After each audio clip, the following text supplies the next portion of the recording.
Hello, and welcome to this week's episode of Views of an Outsider, the outsider's view from August 31st. If you want to keep up with everything that's going on in the world, but you don't want to drag down your entire life by listening to the news every day, then get the main stories right here once a week, and spend the rest of your time actually living your best life. So let's get right into it. We'll start this week off with a good laugh, because we are going to need it before we take on some of the news from last week. On Saturday, Brooklyn's annual Men's Day event turned into the backdrop of a hilarious scene that was thankfully videoed and then proceeded to lap the internet a few times, when New York's socialist candidate for mayor, Zoran Mandami, tried to prove his manly prowess, and failed so severely that he ended up looking like a helpless olive oil, screaming shrilly for Popeye to help her instead. At 33 years old, Mandami is supposedly in the prime of his life, and in his case, that is really sad. But completely blind to his myriad flaws, he was apparently eager to show off his physical strength, without bothering to test it privately first in order to make sure that it actually existed, and that he wouldn't humiliate himself in front of the entire world. Spoiler alert, he did. So Mandami attempted to bench press a very light load of 135 pounds. And even with the help of the heavily muscled man standing over him, who was basically lifting the weight for him, Mandami could only complete 2 reps. And just to provide a bit of context, most guys can bench their body weight, and 135 is the weight of a thin woman. Even 5'10" Ben Shapiro can easily do 20 reps benching 200 pounds, and he's not exactly a gym bro. So it's no exaggeration to say that your average soccer mom could have given a better showing than this pampered little trust fund kid did. Then to add to the already hysterical fun, after Mandami's public humiliation, his rival candidate, the current mayor of New York, Eric Adams, who is 64 years old, shared a video with the world that was shot in the exact same location, which showed him successfully doing multiple repeat bench presses with the same weight. The senior citizen's taunting comment on X read, 64 versus 33, a lifetime of hard work versus a silver spoon. The results speak for themselves. The weight of the job is too heavy for Mom's scrawny. The only thing he can lift is your taxes. And another mayoral candidate chimed in as well, in the form of the former Democrat governor of New York, Andrew Cuomo, who noted, "It's easy to talk. It's hard to carry the burden. This guy can't bench his own body weight, let alone carry the weight of leading the most important city in the world." But things got even worse for Mandami, if you can imagine that, when the iconic swimmer and outspoken women's rights advocate Riley Gaines decided to share a video of herself bench pressing 165 pounds, 30 pounds more than Mandami, while riding 165 pounds relatively easy reps on bench when I weighed 130 pounds. Take note, Zoran Mandami. I'm not saying we should judge politicians for how much they can bench, but I am absolutely judging a politician for how much he can bench. Even the comedian Tim Young wrote, "Zoran Mandami can't bench 135 pounds. So like a good socialist, someone else basically does all the work for him, and he celebrates like he did it himself. Yikes." Fair assessment of the video, where a hard worker did all of the actual lifting and the pampered elite tried to take all of the credit. All I can say is, dude, either spend some of mommy and daddy's money on a personal trainer, or spend all of the money that you save by taking a rent-controlled apartment away from somebody who actually needs it in order to go on a high-protein diet. Or don't arrogantly decide to humiliate yourself in public by assuming that you can do what a man can do just because you vaguely resemble one, but have never actually acted like one by taking responsibility for your life and, say, getting a job that wasn't on one of Mommy's film sets, a job where you might actually contribute to the world around you in some meaningful way. To sum up, in the words of The Godfather, be a man! And count yourself lucky that you're too far away for the mandatory accompanying slap. And speaking of a reality slap, on Monday, President Trump signed an executive order that put an end to the insane idea of having cashless bail. According to the New York Post, the new order threatens to remove federal funding from any jurisdiction that does not comply and continues to incentivize crime in this way. This order followed Trump's post on this very subject last month, which noted crime in American cities started to significantly rise when they went to cashless bail. The worst criminals are flooding our streets and endangering even our great law enforcement officers. It is a complete disaster and must be ended immediately. On August 11th, he stated, by the way, every place in the country where you have no cash bail is a disaster. I mean, bad politicians started it, bad leadership started it.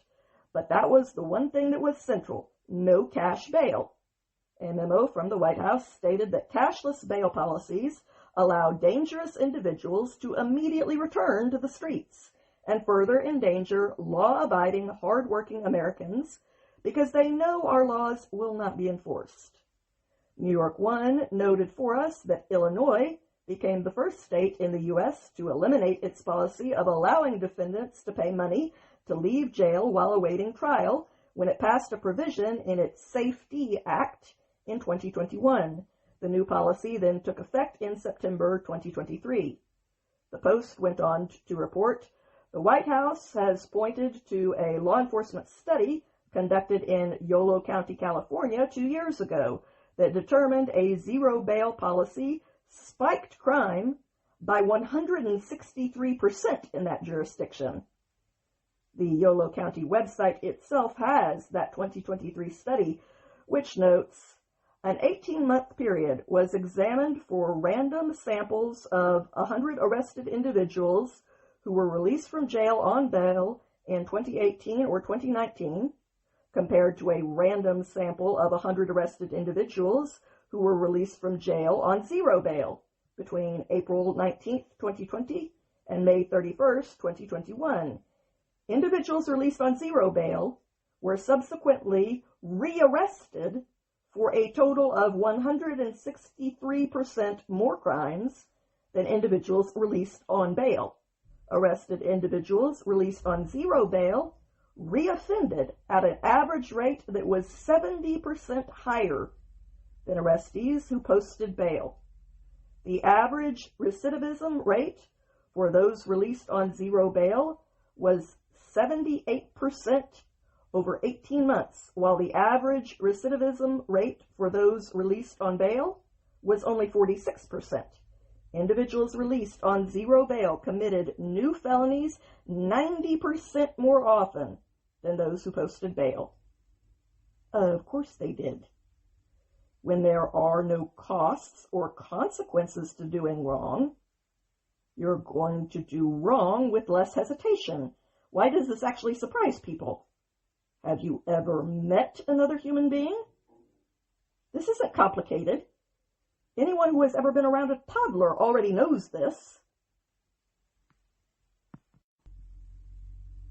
And speaking of sending naughty people to the naughty step, according to the Secretary for Homeland Security, Kristi Noem, on Monday morning, ICE arrested Kilmar Abrego Garcia, the illegal immigrant from El Salvador, who you may remember was charged with human smuggling and then deported back to his own country of El Salvador, before being returned here for no logical reason. Abrego Garcia also has a history of beating his wife, according to several police reports that she has personally filed against him. And there are also several reasons to believe that he is a member of MS-13. Then there is the fact that according to both witnesses and his own texts, he preys on minor children and tries to solicit them. So we obviously needed him back here for all of the positive contributions that he is bringing to our country. The one that he has no right to be in regardless, because he is in it illegally. and that reason alone is enough to deport him. And ICE, in fact, began processing him for deportation again after his latest arrest. This arrest took place after Abrego Garcia was released from federal prison in Tennessee on Friday, where he has been awaiting trial for the last few months for human smuggling charges, until a judge randomly decided to release him for no reason. Abrego Garcia's lawyers said that they were informed by the Justice Department on Friday that Abrego Garcia would be deported to the willing third-party country of Uganda if he does not plead guilty to human smuggling. If he took the plea, he would be deported to Costa Rica after serving time for his crimes. Abrego Garcia refused the deal, and his lawyer claimed that we can't possibly deport Abrego Garcia to Uganda because he doesn't speak the language. A. Watch us. B. English is the official language of Uganda, just like it's the official language of the United States, genius. So if he can be here, he can be there. And C. Maybe he doesn't have to go home, but he does have to get the hell out of here. Where this criminal goes once he's out of my country isn't my business or my problem. For the last several weeks, the Justice Department has been fighting against the stupid idea to release Abrego Garcia before his trial, pointing to his alleged history of violence towards his wife, his sexual misconduct towards young girls, and his participation in a human smuggling ring. Over the weekend, a Justice Department spokesperson said a federal grand jury has charged Abrego Garcia with serious federal crimes, underscoring the clear danger this defendant presents to the community. The defendant can plead guilty and accept responsibility or stand trial before a jury. Either way, we will hold Abrego Garcia accountable and protect the American people. But a judge knew better and had a luxury belief point to make. So public safety and innocent victims be damned. And Abrego Garcia was released for absolutely no necessary reason other than one individual's need to make a statement by going on a personal power trip with the authority that is not theirs, but has rather been entrusted to them and can therefore be removed from them. Afterwards, Abrego Garcia checked in at the ICE office in Baltimore on Monday, where he had been told to report, and he was arrested after he and around a meager 150 supporters rallied in solidarity outside of that ICE facility and protested the idea of him actually being held responsible for his own actions as a 30-year-old grown-ass man. Abrego Garcia is still currently facing federal charges of conspiracy to transport aliens and unlawful transportation of illegal aliens. Christy Nome posted this announcement on X. Today, ICE law enforcement arrested Kilmar Abrego Garcia and are processing him for deportation. President Trump is not going to allow this illegal alien, who is an MS-13 gang member, human trafficker, serial domestic abuser, and child predator, to terrorize American citizens any longer. According to a translator, before he was arrested, Abrego Garcia told his tiny handful of supporters in Spanish, "To all the families who have been separated, or to all of the families who have been threatened with family separation, this administration has hit us hard." Okay, all of the families of people who commit crimes get separated when that criminal goes to jail. That isn't a situation that is unique to illegal immigrants. And any separation that happens is the fault of the criminal, not the government. By the way, your family is free to go with you. We aren't forcing them to stay here, so any separation will be your choice, which is a choice that most criminals don't get to have, dude. He went on, "But I want to tell you guys something. God is with us, and God will never leave us. God will bring justice to all of the injustice we are suffering." Yeah.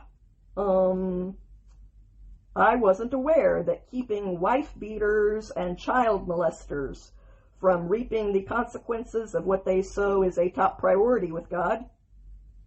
but maybe we don't worship the same God. After that self-aggrandizing speech, the self-declared MS-13 wife-beating child predator martyr entered the ICE facility as the tiny crowd chanted, "We are all Kilmar." Okay. Are you admitting that you are all also human trafficking child abusers? Are you saying that you want to go with him? Is this just your usual empty word performative BS? Or do you even know what you're doing anymore and why? Not that I actually care, I'm just curious as to what your answer is. Later that same day, a lowly district judge, Paula Zenas, an Obama appointee, stepped in to again block the deportation of Kilmar Abrego Garcia after being the same judge to do the same thing last time. So his deportation is on ice, pun intended, at least for now. This time, Judge Zenas said that the Trump administration is, quote, absolutely forbidden at this juncture to remove Mr. Abrego Garcia from the continental United States. According to NBC News, this ruling states that Abrego Garcia must remain inside the United States until she can hold an evidentiary hearing on the lawsuit that he filed to stay. Then she will decide whether Abrego Garcia would face danger if he were sent to Uganda. Okay, Your Honor. He will stay inside the United States for as long as you like, inside of an ICE detention center behind bars that are behind thick walls. I can live with that. Abrego Garcia's lawsuit argues that he must be given a fair trial before the government can deport him to any country, which is simply not true. Because even if he is found not guilty of every single crime that he is currently accused of, which he won't be, but even if he were found innocent, our immigration law says that any illegal can be deported for that offense alone at any time. That is the law. And by the way, Mr. Garcia, you've been reaping the benefits of living in our country illegally for 15 years, so I really don't care what you think your rights are, because as an actual American, I know what they are. By the way, Zenas is the same rogue judge who ordered the Trump administration to, quote, take all available steps to facilitate the return of Abrego Garcia after he was deported back to his own country of El Salvador in March, because she's one of these judges who thinks that it is America's obligation to commit suicide like the rest of the West by deliberately importing people who don't share our values and come here to live a life of crime on our streets. But you are going to lose that battle, Your Honor, because Americans have the spine to say no to that nonsense, and you will come up for replacement eventually. But America is not the only country waiting to get to the conclusion of the hokey pokey, where we take one step forward, one step back, do the hokey pokey, and give the problem a smack. At the ballot box, that is. They're doing the same thing on the other side of the world, and it didn't surprise anyone when Moscow began dancing backwards this week when it came to their agreement to participate in an imminent peace summit with Zelensky. After agreeing to the meeting last week, Moscow is now saying that the talks have not progressed far enough for that step to happen yet, citing as their best excuse that they don't have an agenda prepared for such a meeting and couldn't possibly get one ready until sometime after they've taken over the entire country of Ukraine. Russia's slimy former minister, Sergei Lavrov, told NBC News in an interview Putin is ready to meet with Zelensky when an agenda would be ready for a summit. And this agenda is not ready at all. You're not a very convincing actor, comrade. May I suggest some improv classes After that, you might be ready to perform in a second-grade school play. Vice President J.D. Vance attempted to remain optimistic on Sunday, saying, "We're going to eventually be successful, or we'll hit a brick wall. And if we hit a brick wall, then we're going to continue this process of negotiation of applying leverage. This is the energetic diplomacy that's going to bring this war to a close." I personally doubt that, but I also very much hope that you are right and I am wrong. Morning Wire noted that to avoid derailing these sensitive negotiations, the U.S. appears to be keeping its strategy close to the vest. The Wall Street Journal reported that the Pentagon has blocked Ukraine from using long-range missiles to strike inside of Russian territory for the past month. According to CBS News, DNI Tulsi Gabbard has also ordered that information on the talks be withheld from the Five Eyes intelligence sharing alliance. They understandably want to avoid any leaks, and if Russia doesn't come to the table, it is unclear if the next route will simply be more sanctions, or if we are going to end up supplying Ukraine with offensive weapons.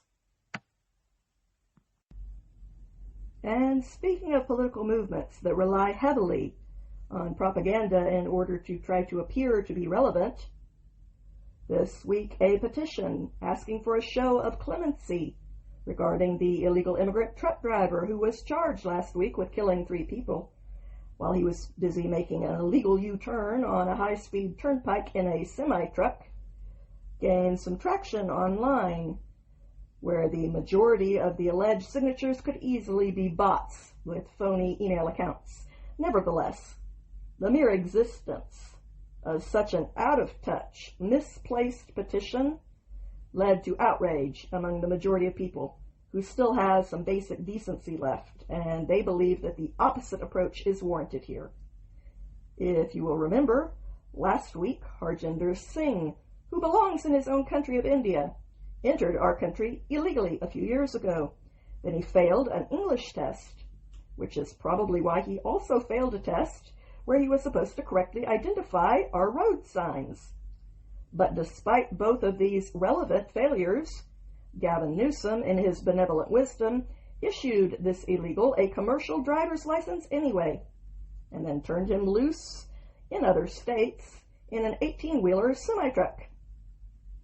Then, instead of being responsible and choosing to learn English so that he would not be a danger to others, or choosing to take a driver's ed class in order to thoroughly learn our traffic laws, this person, who had already shown his contempt for laws in general by entering our country illegally, just did whatever he felt like doing.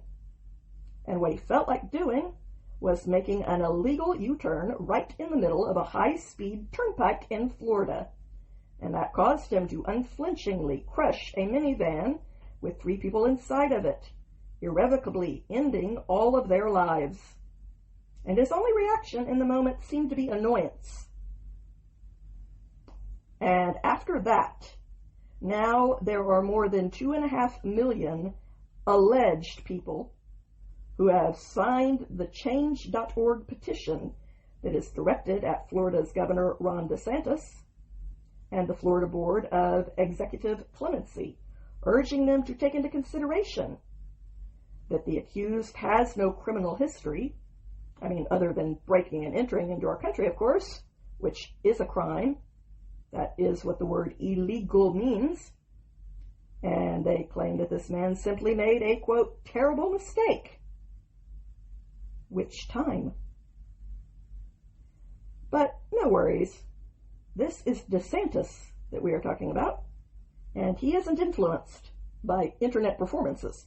He lives in the real world, and he had already made it clear last week that he was taking this case seriously when he sent Florida's new lieutenant governor, Jay Collins, to California to extradite Singh.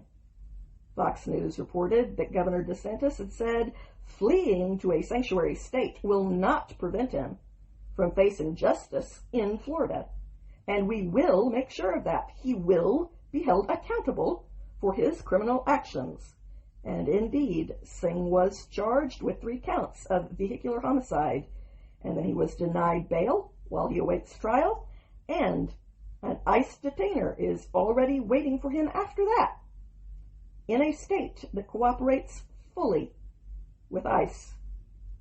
Meanwhile, California's Governor Gavin Newsom is catching quite a bit of heat because of his irresponsible role in all of this.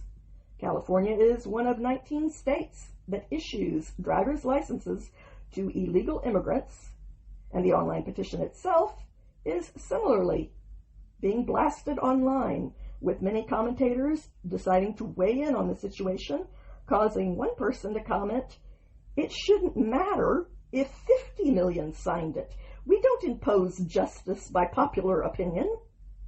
We have laws for a reason. 3 people lost their lives. Is there any justice for them?" There is in Florida. So if you would want justice for yourself or for your dearest loved ones under similar systemic abuses, then I suggest that you leave blue areas for ones that operate based on laws that have been passed by the people and not based on the outcomes of personal opinions that are held by a handful of elitists with luxury beliefs that they value much more than they do your life's blood. And speaking of places where those kinds of beliefs don't end up resonating for very long with folks who live in the real world, in North Carolina, a local woman is still being celebrated after a video clip of her as she physically detained a suspected pickpocket in Venice went viral on social media. In that video, Christina Green can be seen holding on to a teenager's ponytail and refusing to let go for nearly an hour until law enforcement finally arrived. According to her daughter, Green and her husband were walking in a crowded area of Venice when they noticed 3 girls crowding them. When the couple arrived at their Airbnb, they realized that Green's purse containing her passport, Apple AirPods, credit cards, and cash was missing. So this Southern mama decided to use Find My Friends to locate her missing AirPods, and thus the suspected thief. Once she tracked down the girls, she grabbed one of them by the hair. This inspired the second accomplice to flee, while a third girl stood by her friend. But Green refused to let go of the teenager's hair, even as the girl struggled and screamed at her. She merely told the teenager, "You stole my purse with my passport in it. You are not getting away. I'm not stopping, kid. You're not getting away. I have 8 kids. You don't get to me." Along with the video, Green's daughter also shared a screenshot of a text from her mom that said, "Something just came over me, and I was so angry. And I went after them and grabbed the youngest of the 3 by the ponytail and wrapped my hand around the ponytail and would not let go. One girl stayed, another one ran off. I ended up holding her by her ponytail with it wrapped around my hand for 50 minutes. She would be screaming at me, cussing at me, and I would scream back and tug harder on her hair. I would pull her down and I would pull her up with her hair." Green said that the nearby crowd that was watching all of this cheered her on, quote, "because pickpockets are so bad in this area," adding, "The man who runs the Airbnb was wonderful. He came out and called the police, but still took a long time for the police to get there. When the police got there, I released the girl, and the one with her went crazy. They were insane. They started kicking and fighting with police to get away." Green also said that one of the girls swung her bag with a metal water bottle inside of it and hit her in the face. With a Southern mama, you're lucky that she didn't put you over her knee and paddle your behind with that same water bottle, little girl. But Green only said, "I was bleeding pretty bad. I had a gash on my head and it was running down my face." Meanwhile, the third accomplice, who had run away with the stolen purse, returned it to a United States liaison office at the airport in order to avoid being prosecuted. So Green did get her bag back, minus the $200 in cash, and the AirPods that helped her track it down in the first place. According to the Daily Mail, the 2 underage suspects who were arrested at the scene were then released on bail. And speaking of little pests, on Sunday, the U.S. Department of Health and Human Services reported the first human case in the United States of the New World screwworm, a flesh-eating parasite. This case was apparently a result of travel to and from El Salvador, a country that is already currently suffering from an outbreak. So why are we still allowing travel from there? I mean, you can go if you want to, but you can't come back in with your creepy crawly hitchhikers. So many problems in this life really do have very simple fixes that people just won't do.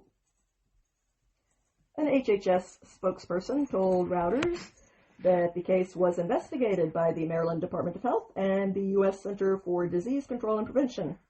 It was then confirmed by the CDC on August 4th that this was in fact a case of New World screwworm. He also said that, quote, "The risk to public health in the United States from this introduction is very low." I totally believe you. You are, after all, a trusted expert. Reuters has also reported that an executive of the industry group Beef Alliance said last week that the CDC had confirmed a case of New World screwworm in a person in Maryland who had traveled to the United States from Guatemala. It is currently unclear if this is the same case, and if so, why the discrepancy in where they were traveling from. The government's confirmation of a screwworm case came just over a week after the Secretary for the U.S. Department of Agriculture, Brooke Rollins, traveled to Texas to announce plans to build a sterile fly facility there as part of the efforts to combat this threat. The USDA has estimated that a screwworm outbreak could cost the economy of Texas, the biggest U.S. cattle-producing state, about $1.8 billion in livestock deaths, labor costs, and medication expenses. Now, in case you missed my attempt to cover this threat seriously a few weeks ago, screwworms are a parasitic fly whose females lay eggs in the wounds of any warm-blooded animal. Once the eggs hatch, hundreds of screwworm larvae use their sharp teeth to burrow through living flesh like the creepy bugs in the mummy, eventually killing their host if left untreated. The maggot's feeding pattern is similar to a screw that is being driven into the wood, which is how the little bugger got its name. Treatment involves painstakingly removing hundreds of larvae who have eaten curlicues out of your flesh and thoroughly disinfecting the wounds. But infestations are typically survivable if they are treated early enough. When it comes to breeding neutered flies, this is because screwworms only mate once in their life. So if you can release a lot of impotent little males to seduce the females, the population tends to die out. Right now, the only fly neutering plant that is fully operational is in Panama City, and it can currently produce a maximum of 100 million sterile screwworms each week. But sadly, the USDA has estimated that 500 million flies would need to be released weekly in order to reduce the numbers of the screwworm enough to push the fly back to the Darien Gap, which is the stretch of rainforest between Panama and Colombia. So I guess the guy in Jurassic Park was right. Nature finds a way. So stock up on bug spray. Elsewhere in the country, on Monday, President Trump announced that August 26th would be set aside to commemorate the American service members who were killed or wounded in the terrorist attack at Abbey Gate during Joe Biden's disastrously rushed troop withdrawal from Afghanistan.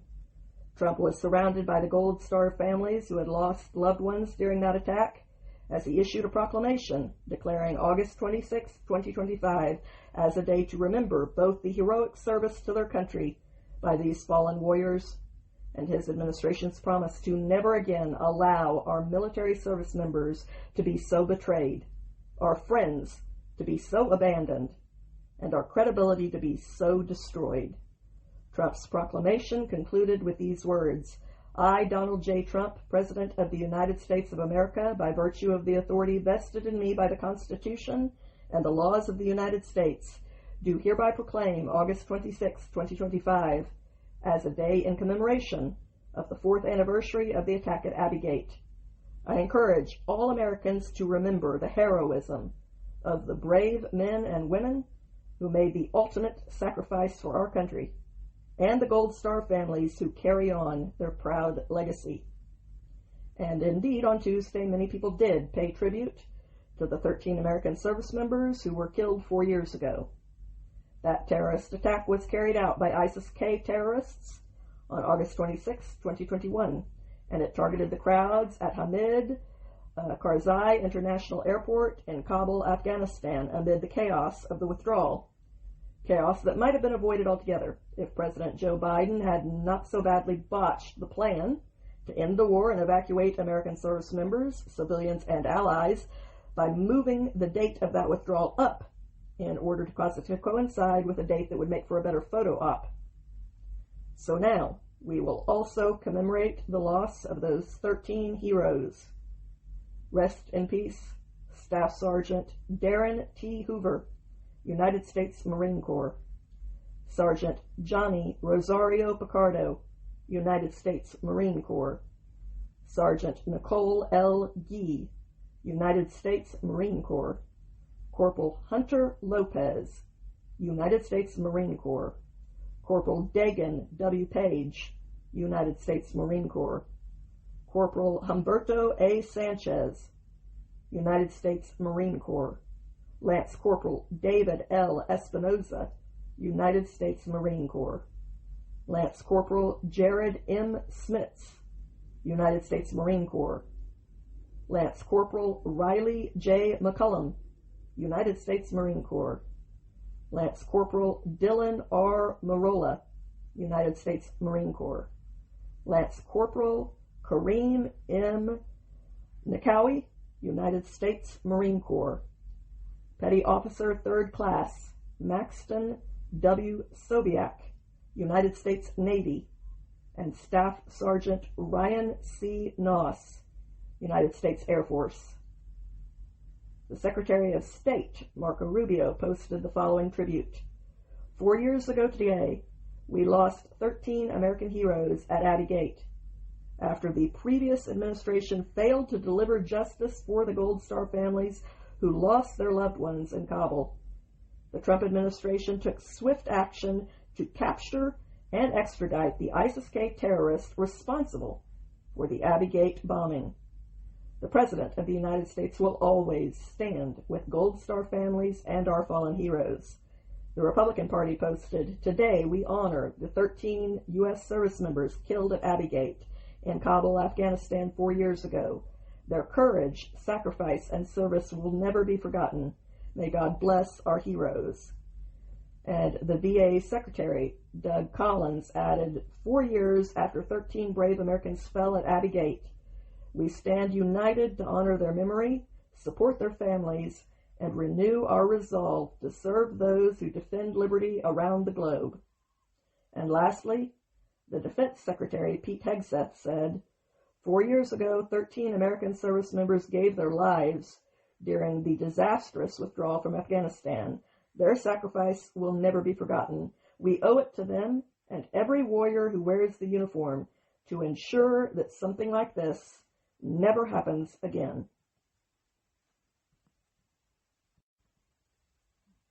And speaking of the evil things that terrorists do, according to multiple reports, including a comprehensive study by the Center for Human Rights in Iran, Iran's oppressive Islamic regime has already carried out hundreds of executions this year, and more than 100 of those executions took place during a wave of reprisals that were implemented in order for the unpopular regime to regain control over their own people after the 12-day Israel-Iran war.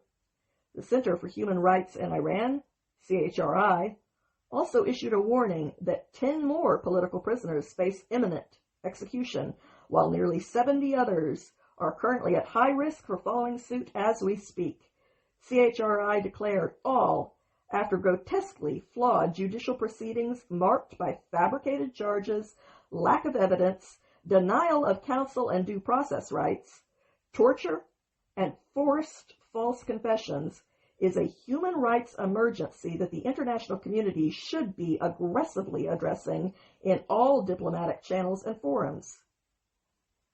The Abdurrahman Burumand Center for Human Rights has reported at least 730 people have been executed in Iranian prisons over the past 7 months, including 102 in July alone.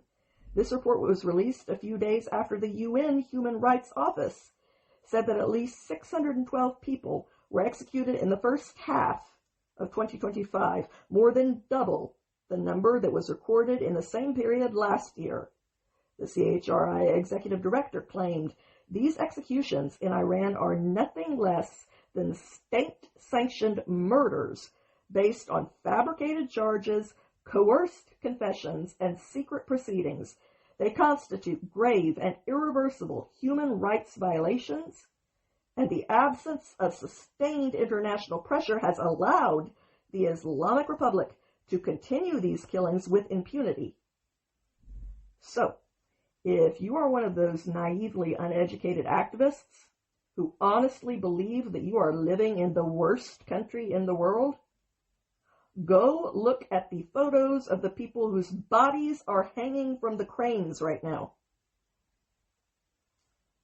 In addition to their latest atrocities, the unpopular Iranian regime is also attempting to cover up its past crimes related to the state massacres in the 1980s by paving over the graves of the people that the regime murdered in order to completely erase their existence from memory. CHRI pointed out the regime is building a parking lot over Tehran's Behesht Zahra Cemetery, where many of the bodies were dumped.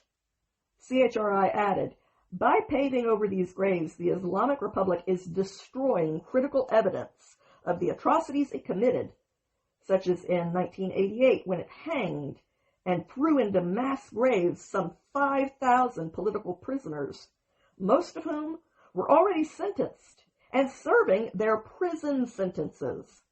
Numerous UN experts have stated these mass executions constitute a crime against humanity, and one in which there has never been any accountability by any official in Iran. Instead, many of the officials involved went on to serve high-level positions in the Islamic Republic.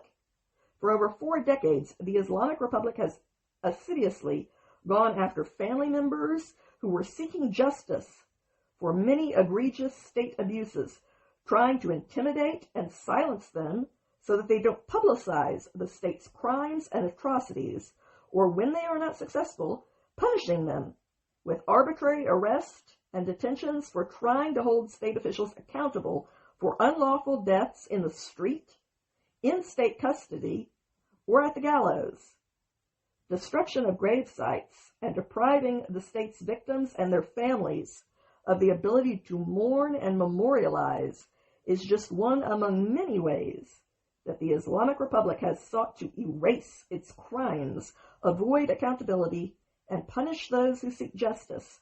The graves of the victims of state massacres during the 1980s are not the only ones the Iranian authorities have destroyed.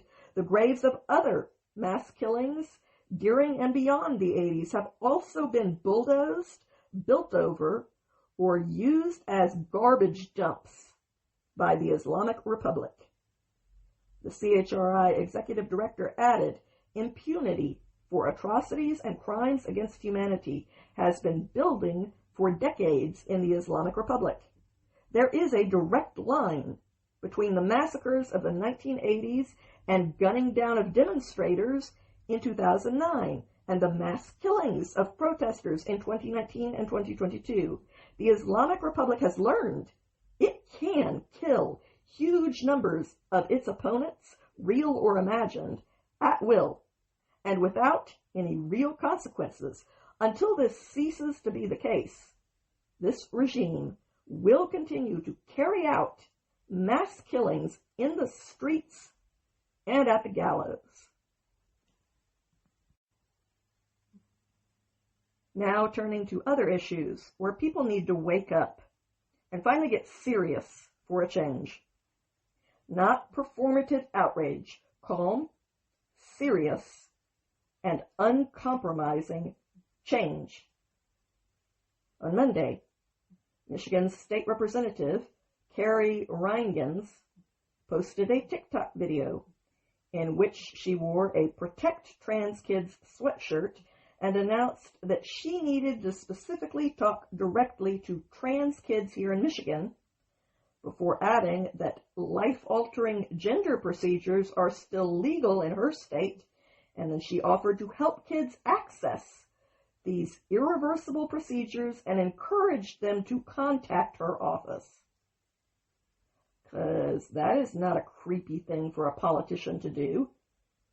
Solicit kids to contact them for kinky stuff that will damage them for the rest of their lives.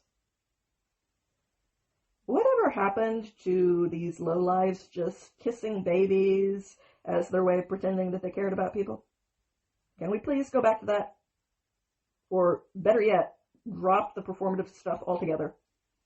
I mean, I'd prefer that one, but I'm a realist and politician are attention whores by nature. This particular politician did this in response to the fact that the hospital network that is associated with the University of Michigan decided to end gender procedures for minors after receiving pressure from the Department of Justice. In her video, Reingans told the children that she was hoping to reach that, "I want you to know, as trans kids here in Michigan, that this care is obviously safe and effective." Now you're just outright lying on both fronts. That's why it's been approved, and why it's been used all across the country and continues to be used. No, that would be because of radical political activism. So if you need to find a new place to get care, it is still legal here in Michigan. And reach out to our office. We'll be able to connect you to what might still be available in our community. Reingans, who represents Ann Arbor, urged these vulnerable children to please contact our office and then provided them with the contact information to do so, adding, "We love you. We are really supportive of you as kids, and we want to make sure that you can grow up and thrive here in Michigan." Which is why she wants to lie to you little boys and girls about very unsafe procedures with an astronomically high complication rate that will shorten your life and fill it with painful medical treatments in the meantime that make her donors a lot of money that they can then give to her to campaign with. The most current science shows that a Health and Human Services review that was released earlier this year, in which it says these interventions carry risks of significant harm, including infertility, sterility, sexual dysfunction, impaired bone density accrual, adverse cognitive impacts, cardiovascular disease, and metabolic disorders, psychiatric disorders, surgical complications, and regret. Michigan's sane Republican state representative, Brad Paquette, who is leading an effort in the Great Lakes state to protect children from these gender procedures, told the Daily Wire that he has a good relationship with Reingans, but added, "Here in the state of Michigan, one of the unfortunate aspects is my colleagues on the other side of the aisle are completely captured by this ideology, this gender theory. So I'm trying to do my best to figure out how to get my colleagues informed as to what these procedures are, She has this mentality that she carries, that the trans activists carry, that there are safe spaces, that you're an ally or you're not. And this causes an extreme divide among families and in the political arena. It is true that Reingens has made LGBT issues a significant part of her political agenda, saying in 2024 at the Ann Arbor Pride Festival, "If you have never thought about running for office, we need more gays in office. Go run for office. We need to have a bigger LGBTQ caucus." No, darling. We need competent people in office. Whether they are gay, straight, or celibate is beside the point. In a serious world, you hire people to do an important job based on whether they are the best person to do that job. And all of the other nonsense doesn't matter at all. That is their personal life, which is their business, not mine. It has nothing to do with anything that is important to anyone except them. My sexuality is my business. It is only important to me. And that is the way that it should be. The people who run our cities and states and country should be chosen based on how well they do that. Not based on the sex of the person that they do in their bedroom. Why is that supposed to be important to me? To them, yes, but to me? No. So quit being creepy and weird in the level of interest that you take in other people's sex lives. Good grief. I cannot believe we actually have to say this stuff out loud to the very adults who are in charge.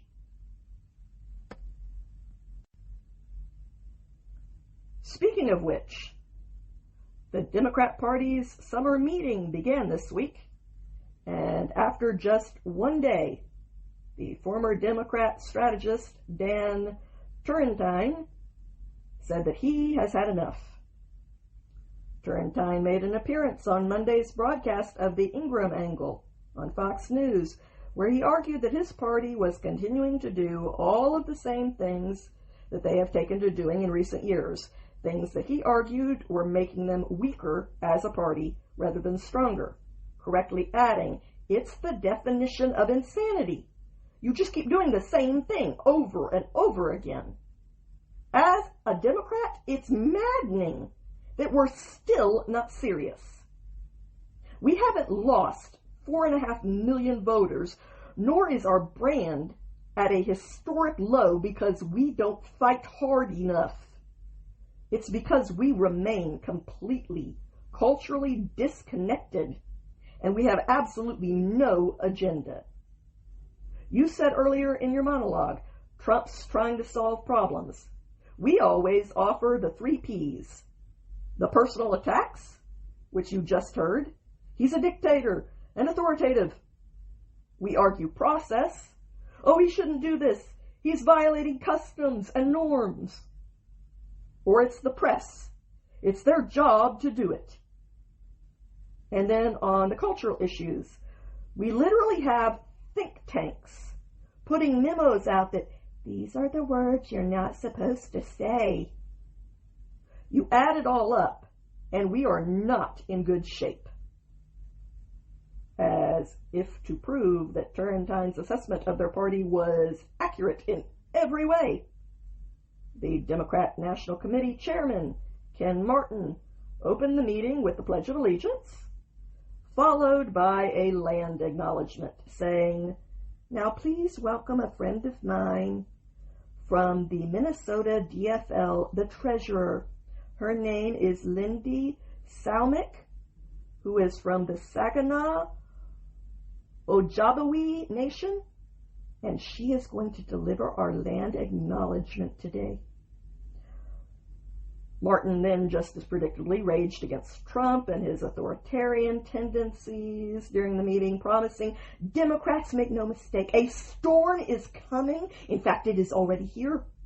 rising inequality, attacks on democracy, voter suppression, and a fascist regime that doesn't play by the rules. Stuck right to the script like you were reading bullet points, dude. Then Tim Walz of Minnesota joined Martin in moving on to trash Republican voters, since he was suicidally unable to restrain himself by limiting his loathing to just the president, when he has so much loathing left over for his fellow Americans. So he said, think of how easy it would be to be a damn Republican. Oh, what should I wear today? This stupid frickin' red hat? What should I say today? I don't know, just make sure it's cruel. Who do we listen to? Oh, the felon in the White House. Yeah, listen to him. And that will be fine. Now he's talking about burning flags. He's going to have flag burning or whatever. What? Because he knows there's a hell of a lot of flags with his picture on it. Where exactly? That we're going to get burned. Dude, you have to take your meds every day if you expect them to help you quiet down the voices inside of your head. I've said it before, and I'll say it again. Spare one or two protesters to guard your loony bin, because every time that this loon escapes, he grabs the mic and reminds all of the normies out here just how freaking unhinged you all are, that these are the cult leaders that you have chosen for yourselves. But crazy cult leaders or not, Law and Order continues to be popular in the polls. And it's made even more so by the available comparisons out there. On Tuesday, Sean Duffy gave the states of California, New Mexico, and Washington 30 days to comply with federal rules that require English proficiency for truckers that they license, or they will risk losing their federal funding. Duffy then criticized these three states for failing to enforce these entirely reasonable rules voluntarily in the interest of public safety. At a press conference, Duffy said, "We at the Department of Transportation and federal motor carriers, we are not going to tolerate states that don't comply with the rules that come from this department.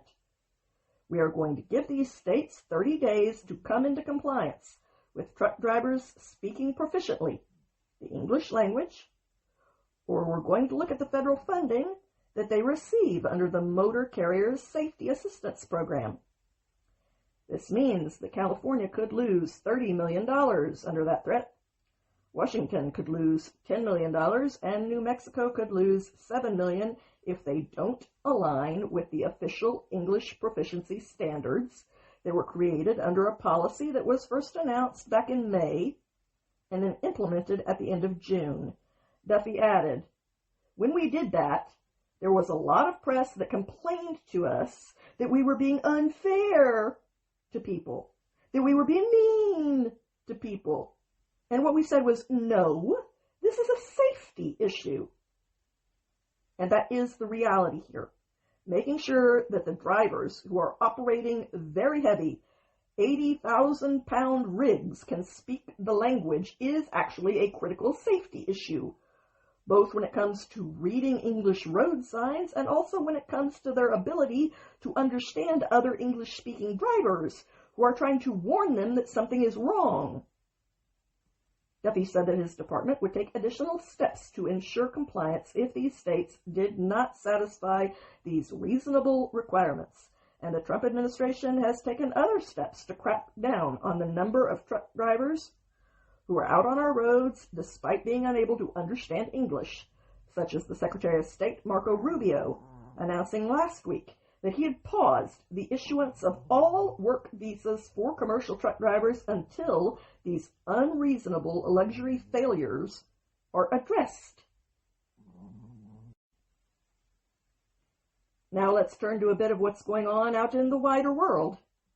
On Tuesday, Australia announced that it was going to expel Iran's ambassador and suspend all operation at Australia's embassy in Tehran because Australia is rightly accusing the Islamic Revolutionary Guard Corps of directing 2 anti-Semitic attacks on their soil, including the firebombing of a synagogue.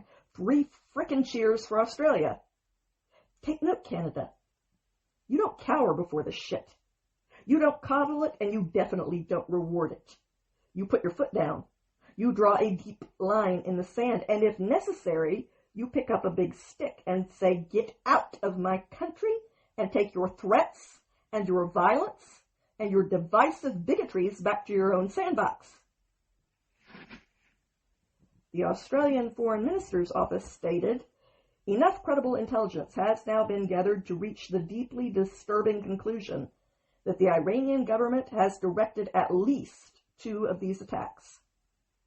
Iran has sought to disguise its involvement, but ASIO assesses it was behind the attacks on Lewis Continental Kitchen in Sydney on October 20th last year, and the Adas Israel Synagogue in Melbourne on December 6th last year. We have informed the Iranian ambassador to Australia. He and 3 additional Iranian diplomats will be expelled. We have suspended operations at our embassy in Tehran, and our diplomats are now safe in a 3rd country. The government will legislate so we can list Iran's Islamic Revolutionary Guard Corps, the IRGC, as a terrorist organization. The Israeli embassy in Australia posted this on X. For decades, the Iranian regime has posed a threat to Israelis and Jewish communities around the world. Today, it became clear that this threat has reached Australian soil. The international community can no longer be complacent. Australia has taken a principled stand. Others should consider following suit. The Wall Street Journal added a report that Western security officials have said Tehran is increasingly turning to criminal networks in the West to target dissidents, critics, and Jews. In another recent episode about 2 months ago, an alleged spy was arrested in Europe, and German authorities said that Iran was suspected of collecting information on Jewish targets in Berlin to prepare for possible attacks. While Australia is at least willing to protect Australian Jews, which is more than many European countries are willing to do for their own Jewish populations, Australia, unfortunately, isn't as great when it comes to caring about the atrocities that are committed against Jews in the one and only tiny Jewish state in the entire world, Israel. Australia's Prime Minister has presided over an era in which anti-Semitism has become pronounced in his own country, and anti-Israel actions have grown ever more public. And shamefully, he said in early August that his country would recognize the entirely non-existent, and nowhere close to having what it needs to become existent, state of Palestine, which, as shameful as that display is, it means absolutely nothing, because a state needs a lot more tangible things than a sprinkling of showy recognition in order to actually exist. Still, it was a cowardly thing to do, and a shamefully unhelpful thing to do, and that showy action is only prolonging a war in which real people are dying, Prime Minister. So doing that just to make yourself feel morally superior seems unforgivably selfish and downright counterproductive, to say the very least, Mr. Prime Minister. So 3 cheers for Australia, and no cheers for you. But at least Australia's television personality, Aaron Molan, with whom I am not familiar, had the guts to denounce the Australian government for asserting that they would recognize a Palestinian state in the wake of the October 7th massacre of over 1,200 Israelis by rabid Hamas butchers. She bitterly pointed out the real-world consequences of those immoral theatrics by saying, a big congratulations to Hamas off the news out of Australia that our government, our Prime Minister and Foreign Minister will be recognizing a Palestinian state. They are, of course, in control of Gaza. They are terrorists, and they carried out October 7th. So a big congratulations to them for this wonderful shot in the arm. I'd like to pass on my condolences to the hostages, around 50, who are still trapped in tunnels, are desperate, dying, suffering immensely. To every child in Gaza, my condolences to you as well, because this will only prolong your pain, because our government has just given a massive big hurrah to the people responsible for your pain, Hamas, the terrorists. And also a big shout out to every other heinous, murderous terrorist group in the world who was looking for a kind of way to gain legitimacy in the eyes of the Western world, who now know all they have to do is break into another country, slaughter, rape, chop off heads, hack them off on camera, burn children alive, and take hostages, including babies, then kill them. And Bob's your uncle. There you go. Statehood. So at least the good people of Australia see the shit for what it is.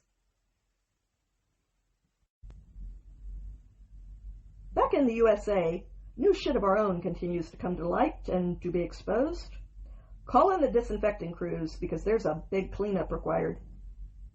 According to video footage that was published by the Ben Shapiro Show on Tuesday, the president of the American Medical Association made some truly wild claims about the benefits of transgender procedures on children during a conversation that he had with a Michigan lawmaker before being confronted with the actual facts surrounding his claim and falling back repeatedly on the grounds that he wasn't an expert. During a video call earlier this year, the AMA president, Bobby Mukamala, defended his organization's support for performing transgender procedures on kids by saying that they relied on what so-called experts had told them. Now, the expert that he chose to provide turned out to be a family doctor with no specialty. A PCP, the kind of doctor that you go to for checkups. But despite not being a researcher or even an endocrinologist, they weren't even a plastic surgeon. But this family doctor was personally trans. And apparently, at the current AMA, that makes you an expert instead of someone who has a clear conflict of interest. So, good news to anyone out there who has cancer. You can get hired on at the AMA as an oncology expert and dictate other people's treatment standards. Sound good? That's some real scientific shit you got going on up there, Doc. Mukamala also claimed that puberty blockers were completely reversible, which is provably not true. And then he cited an entirely made-up statistic about transgender suicide rates, and another highly questionable statistic regarding the rates of regret among people who transition, which failed to count people who didn't go all the way, who stopped short after lesser procedures. It also failed to follow through long-term with the people that they did bother to count, more than a third of which went missing.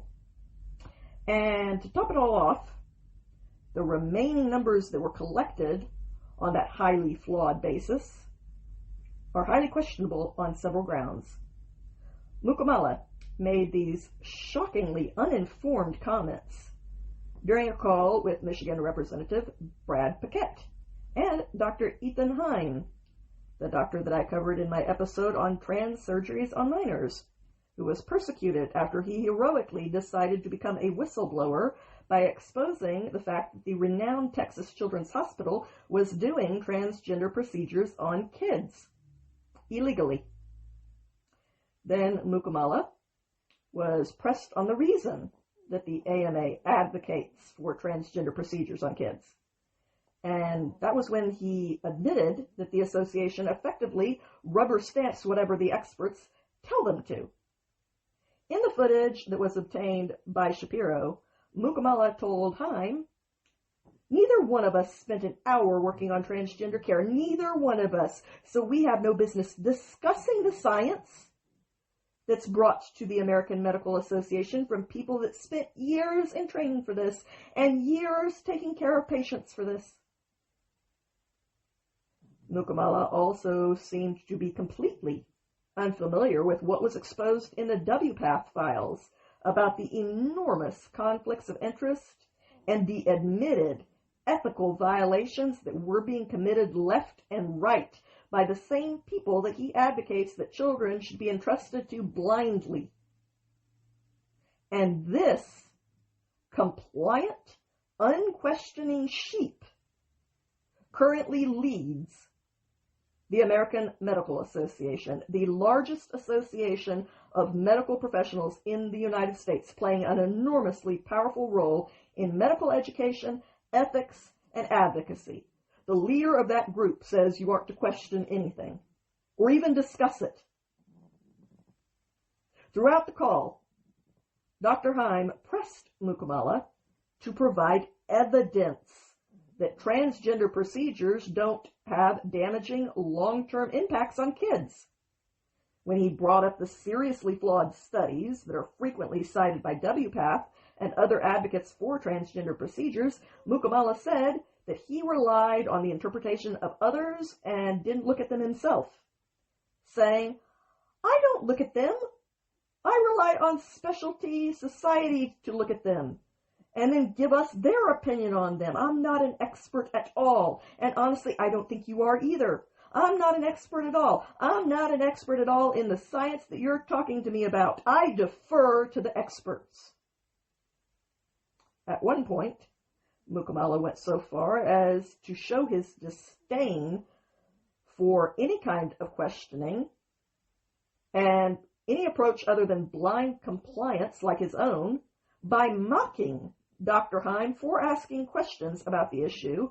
When confronted with actual facts and statistics, Mukamala actually responded by rolling his eyes and opening and closing his hand to indicate blah, blah, blah. Very professional.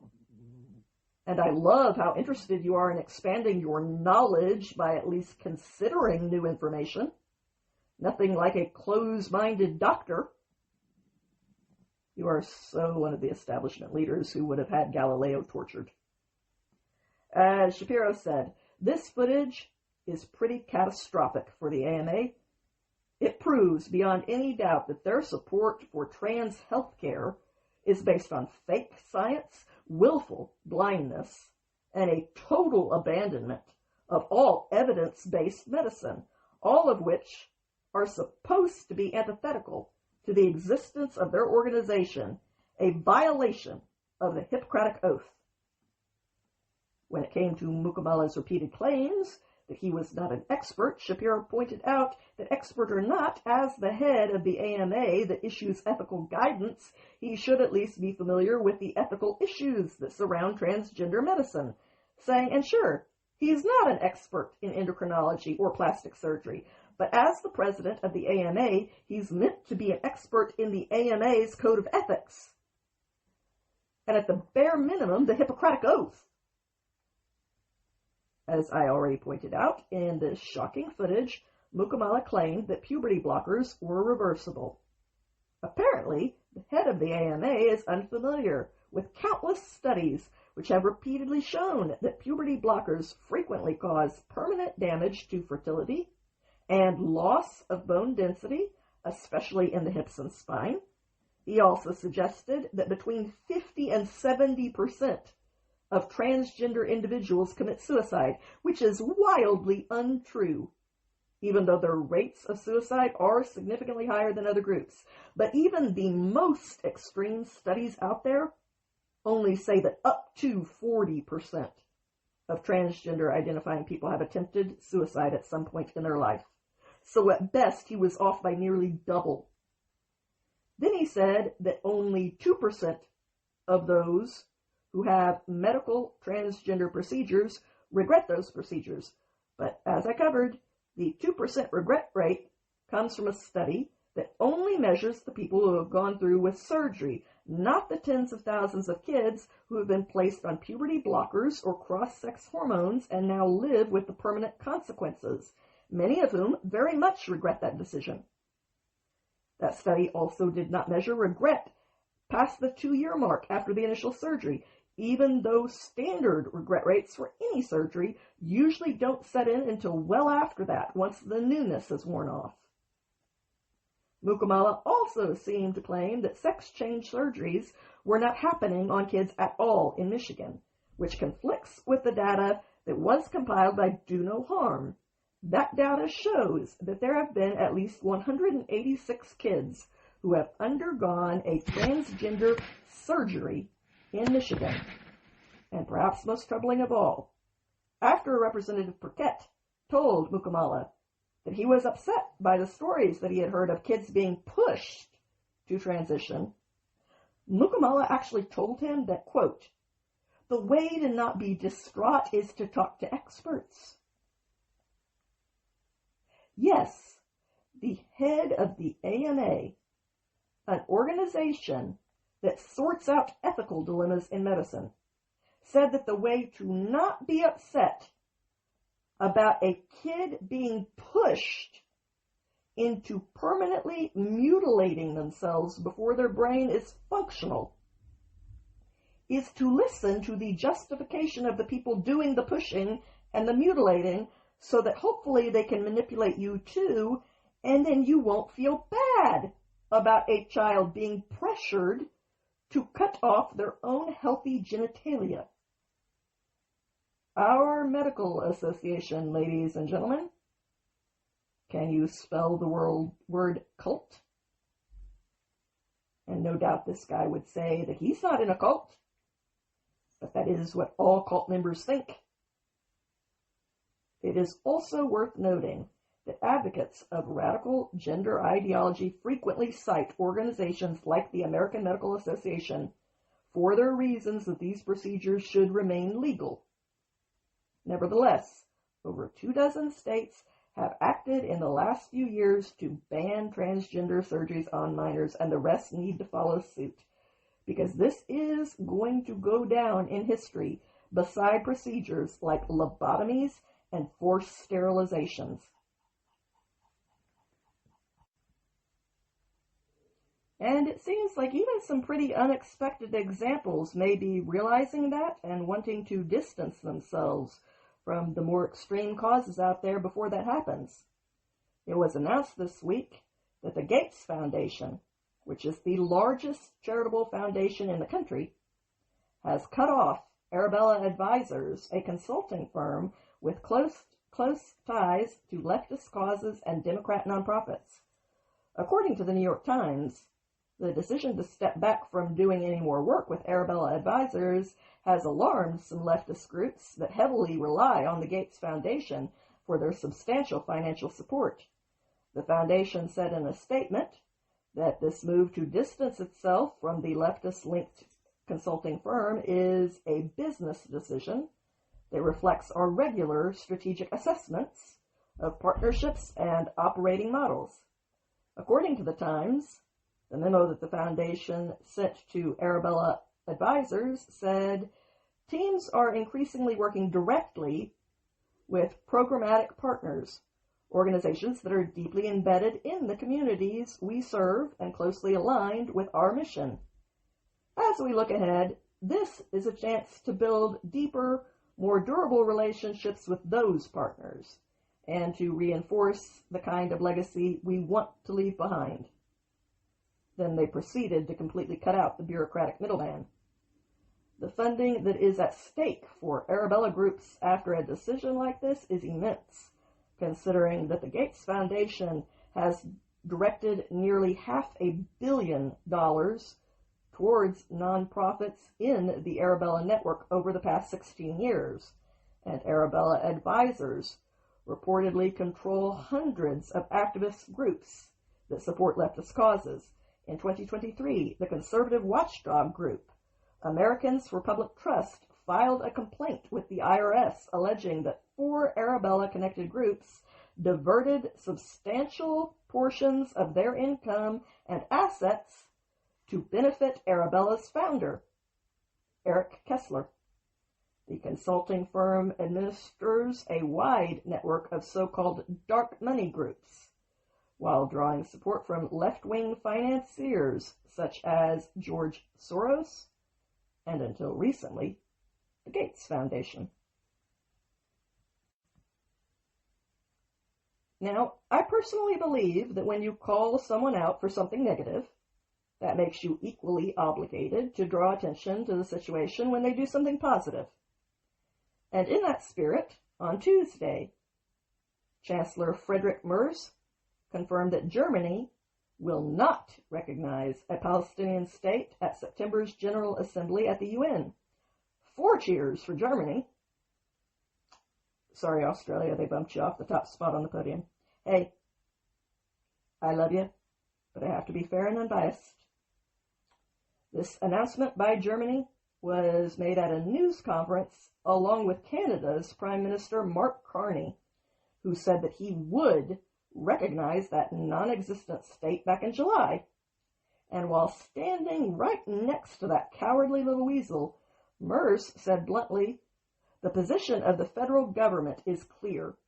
As far as the possible recognition of the state of Palestine is concerned, Canada knows this.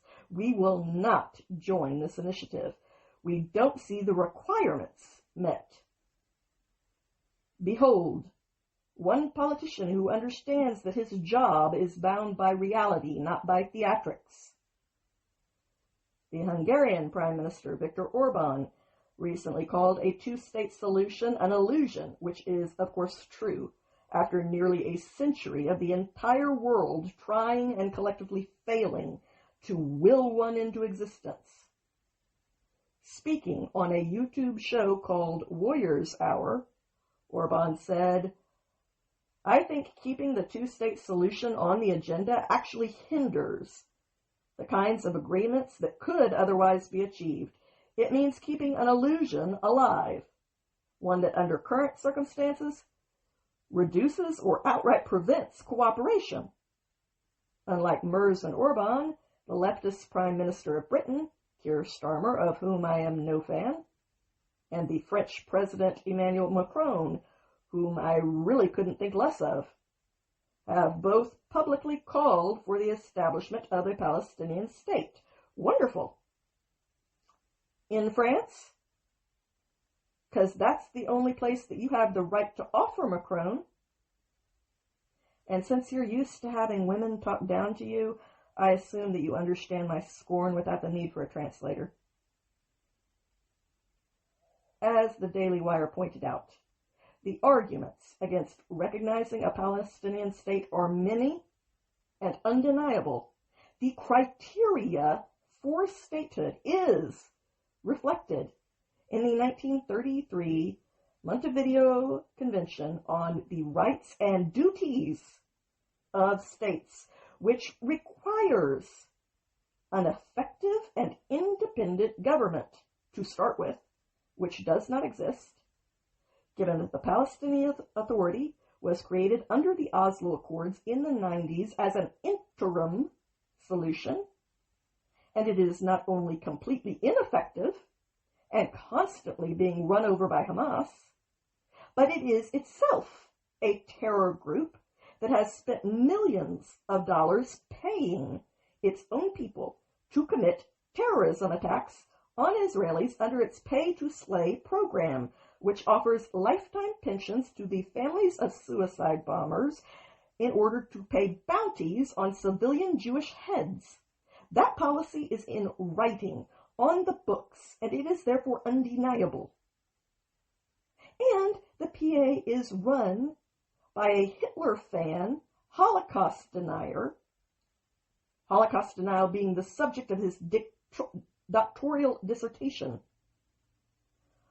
Additionally, the Palestinians have claimed sovereignty over all of the territories that Israel won in the 1967 war, including the entire city of Jerusalem and the Temple Mount, the holiest site in Judaism, a religion that was using that site for worship for a millennia and a half before the very first Muslim ever made up the religion of Islam, which doesn't even mention Jerusalem or the Temple Mount once in the entire Quran, not once.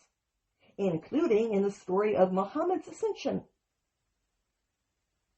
As the Israeli International Affairs Advisor, Caroline Glick, has correctly stated, Gaza was a sovereign Palestinian state from August 16, 2005 until October 7, 2023. After October 7th, support for a two-state solution is nothing less than support for the annihilation of the Jewish state, the genocide of the Jews of Israel, and the subjugation of diaspora Jewry. There is one tiny, microscopic Jewish nation on the entire planet in which its people have lived for 3 millennia, while contributing a vast amount to the world around them.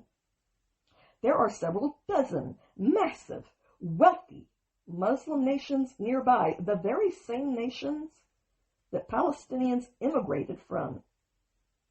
And there is already the existing Palestinian state of Jordan that was created for Palestinians when Israel was created for the Jews.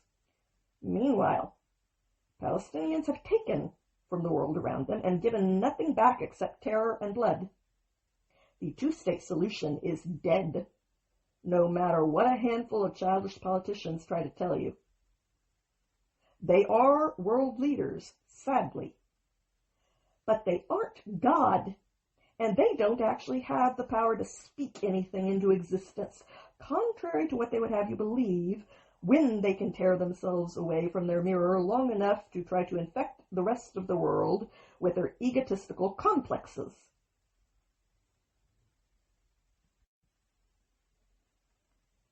Turning now to tragedy. On Wednesday morning, 2 children were killed, and 18 people were wounded, 2 critically, including 15 children, who are now all expected to survive, when an active shooter opened fire at Annotation Catholic School in Minneapolis on its 3rd day of the new school year. The gunman then fatally shot himself behind the church, according to the police chief of Minneapolis, Brian O'Hara. During a press conference after the shooting, O'Hara said that the 2 children who were killed were only 8 years old and 10 years old. Like a true coward, the shooter fired 3 different weapons through the church windows during Mass, striking children and worshipers after he had barricaded the students and staff inside the church by placing a wooden plank against some of the side doors so that they could not flee. The shooter was identified as Robin Westman, a man who went by Robert until 2020, when he changed his name as a minor to Robin because he had begun to identify as a female and wants his name to reflect that identification. I don't believe in giving shooters the fame that they so badly want, so from this point on I will be referring to him as he or the shooter. And no, I do not respect the pronoun preferences of child killers because I'm not mentally ill. He had also apparently posted radical videos in the hours leading up to the attack. Video footage that was obtained by the Daily Wire shows that the YouTube user Robin W. posted a disturbing video on Wednesday morning with the caption, "So long and thanks for all the fish." That video shows an individual thumbing through a notebook that was filled with Russian and English journal entries, as well as pictures of guns, diagrams of his attacks, and a clearly threatening transgender Defend Equality flag sticker featuring an automatic weapon. So this one had a manifesto just like the last one, and throughout the video, the soon-to-be killer muttered, whispered, and giggled in a very disturbing Silence of the Lambs kind of way. And as the video concluded, he appeared to thumb through the pages of his notebook as he whispered, "I can't deal with this anymore. I can't do this anymore. I have to go. I have to go." He panned with the camera to a page in his notebook where he had written in a large English scrawl, sick F, murderer, ha ha ha ha ha, villain, as he whispered aloud, "Oh my God." And then he gives the middle finger to the notebook page before grabbing what appears to be a pistol off of his desk and pressing it into the page of the book. So clearly a dude who wasn't at all extremely mentally ill, and a textbook case of someone who should have been committed against his will for his own safety and, more importantly, for the safety of others. Then he muttered twice in a whisper, my family," as he panned to a page that concludes "the end," and said, "I'm so sorry." He showed his room, whispering, "I'm all packed up. I don't know what else to say. It's over. It's over. It's all over." He then mutters something about whether he will make it to tomorrow before whispering, "Pray for me. I love you all." According to the Daily Wire's Mary Margaret Holohan, this was just one out of many disturbing moments in the videos that he had posted to this account, which Police Chief O'Hara confirmed that YouTube had removed on Wednesday afternoon with the help of the FBI.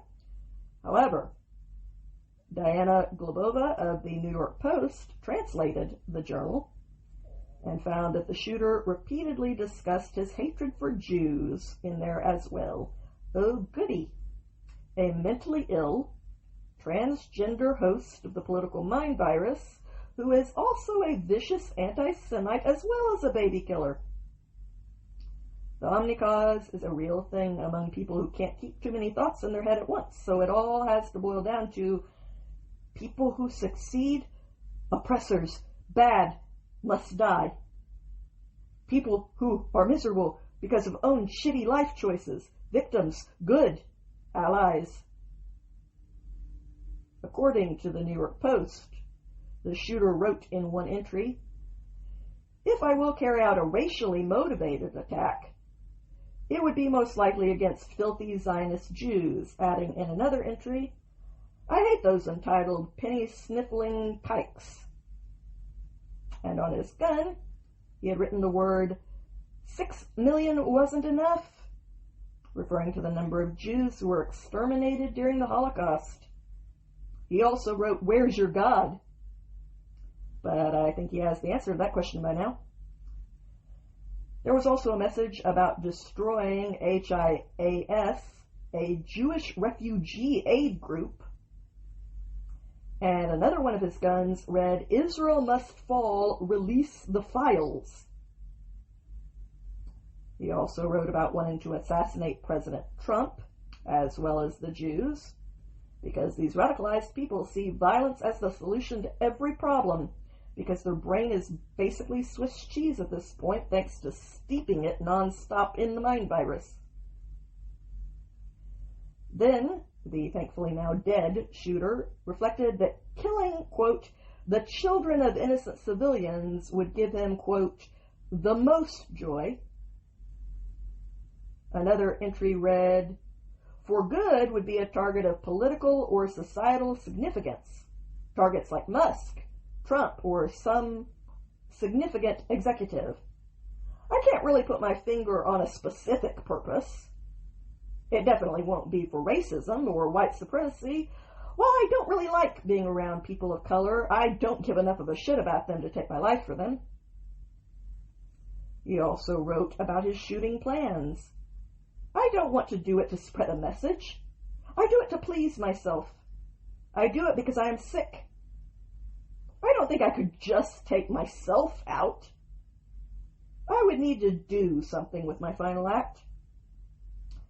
According to the Daily Wire, other videos on his YouTube page showed that he had an obsession with other mass shooters, including the Sandy Hook shooter, who killed 20 children and 6 school staffers before also killing himself. The New York Post reported that in another journal entry, he said that he only kept his hair long, quote, "because it is pretty much my last shred of being trans. I'm tired of being trans. I wish I never brainwashed myself. I can't cut my hair now, as it would be an embarrassing defeat.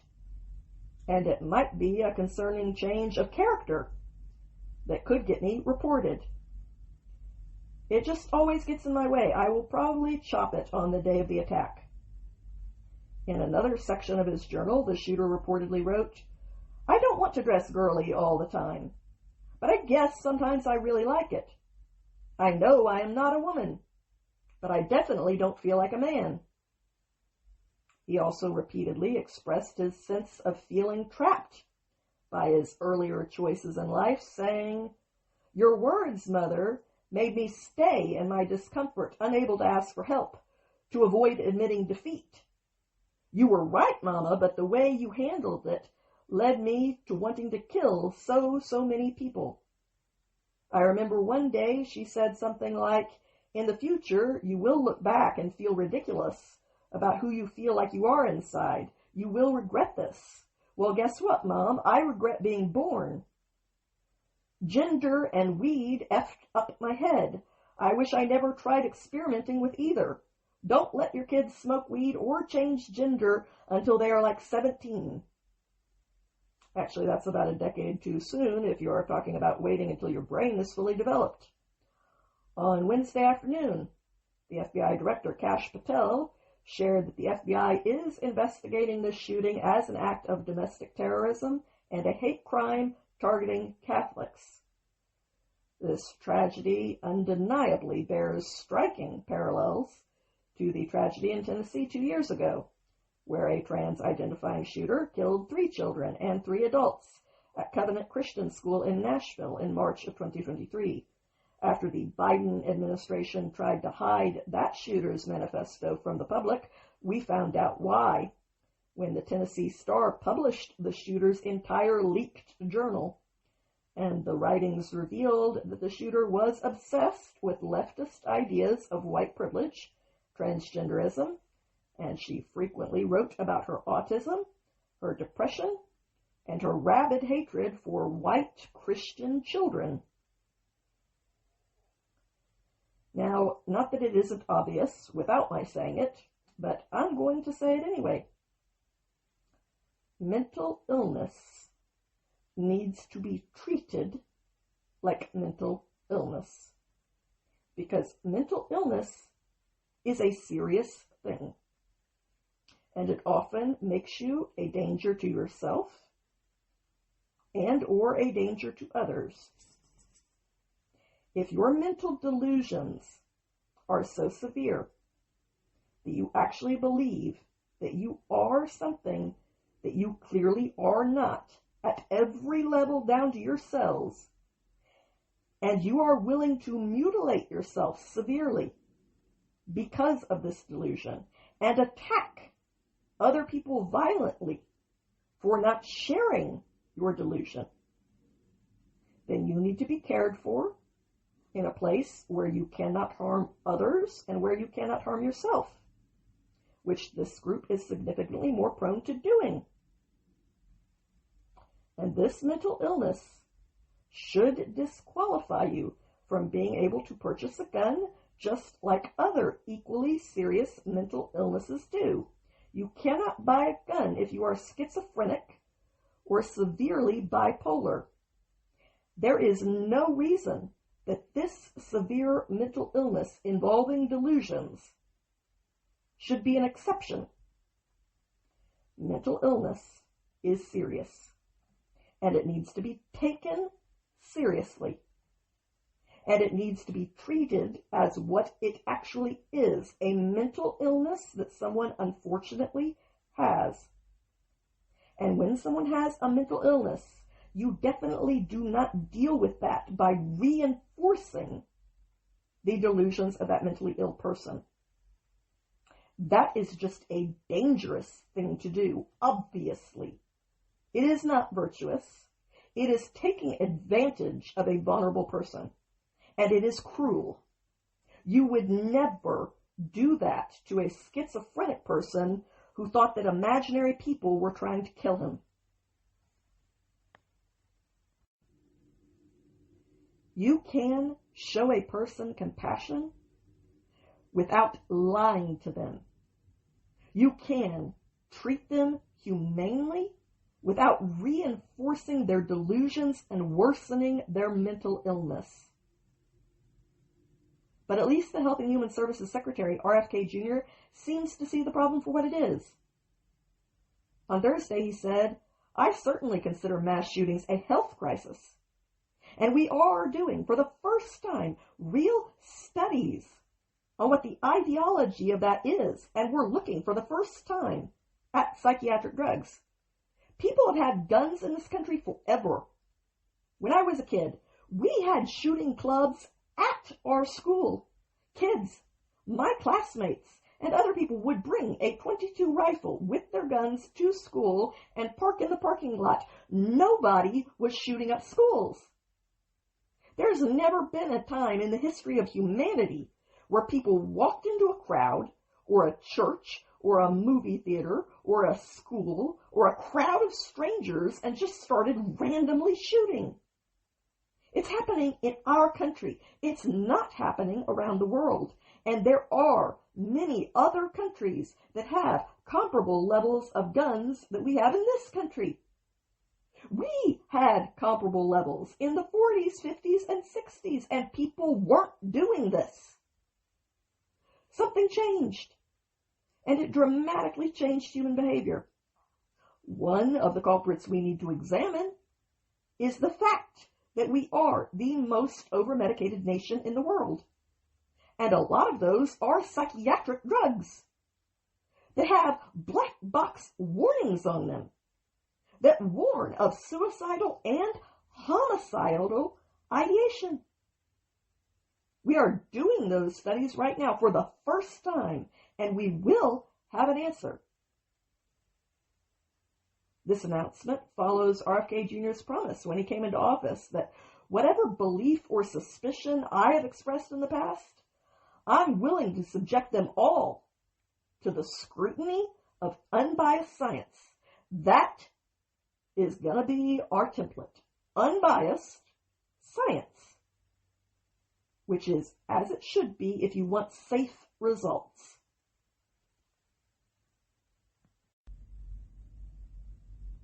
Which some people apparently don't.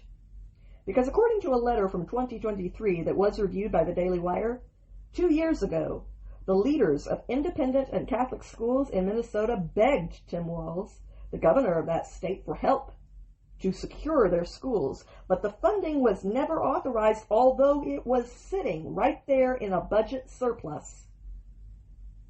That letter was dated April 14th, 2023, and it specifically addressed school safety in non-public schools.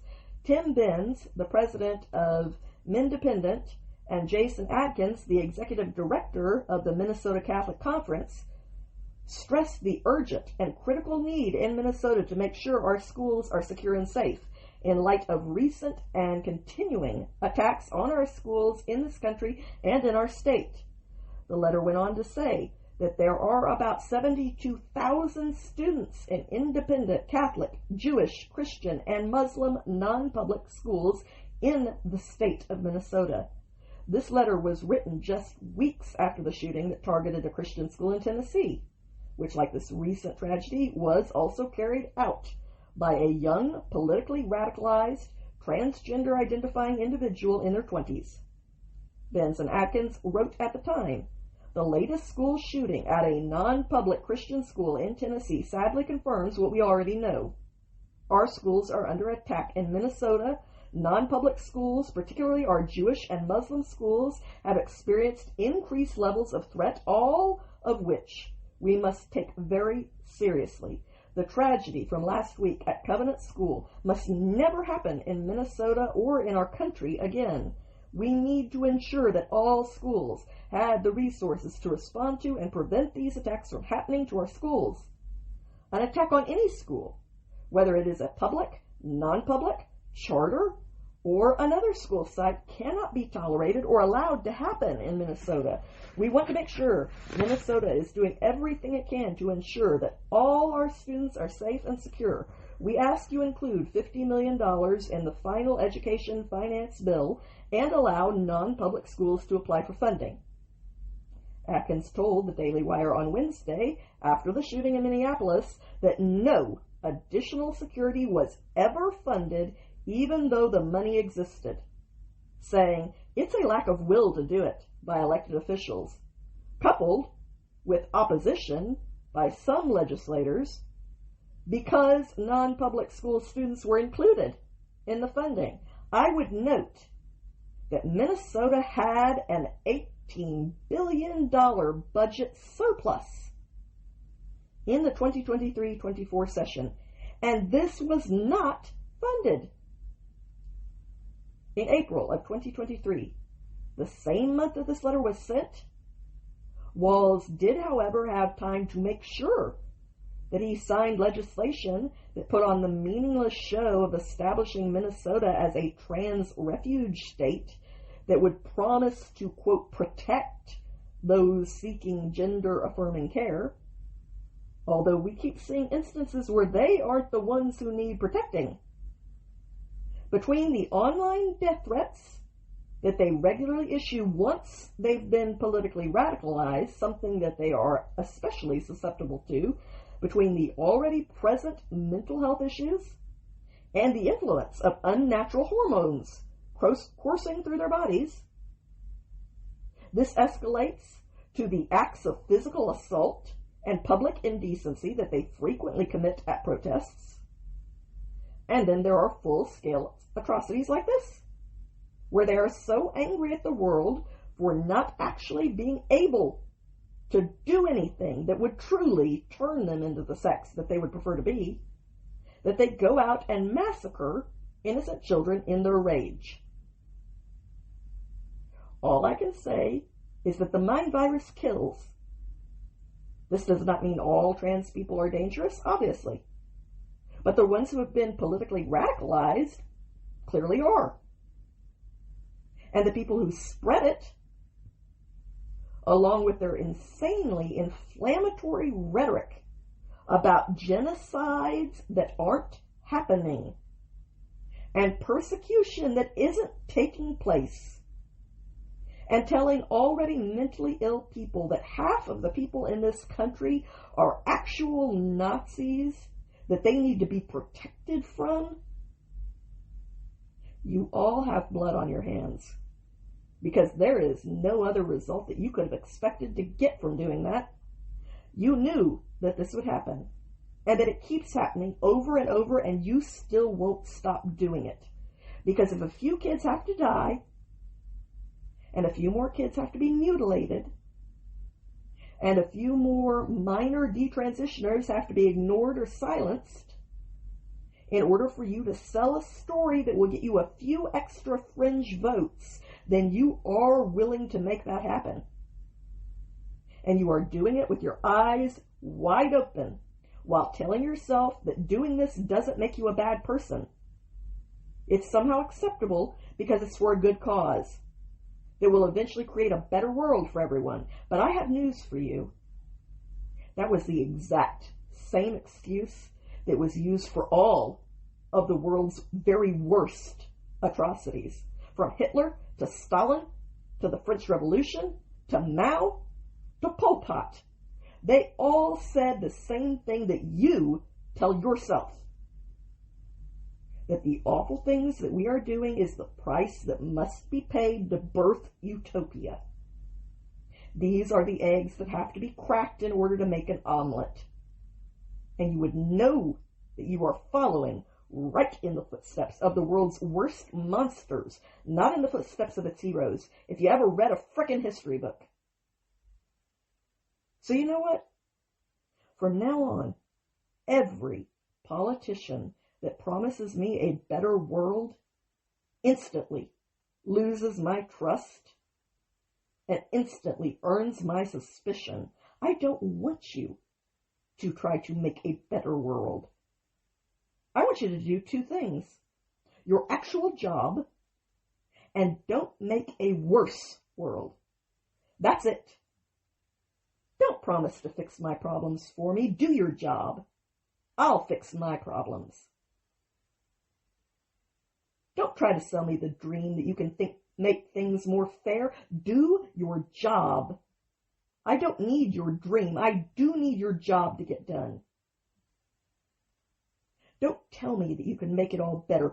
Do your job, or we will find someone who will do your job. In fact, I'll tell you what.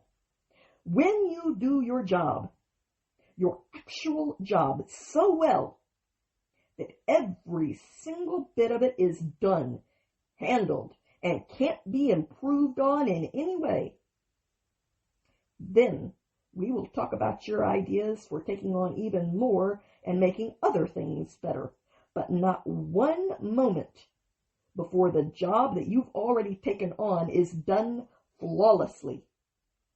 Then we will talk about making the world better. But right now, just do your damn job. Prove that you can actually do that better for a change.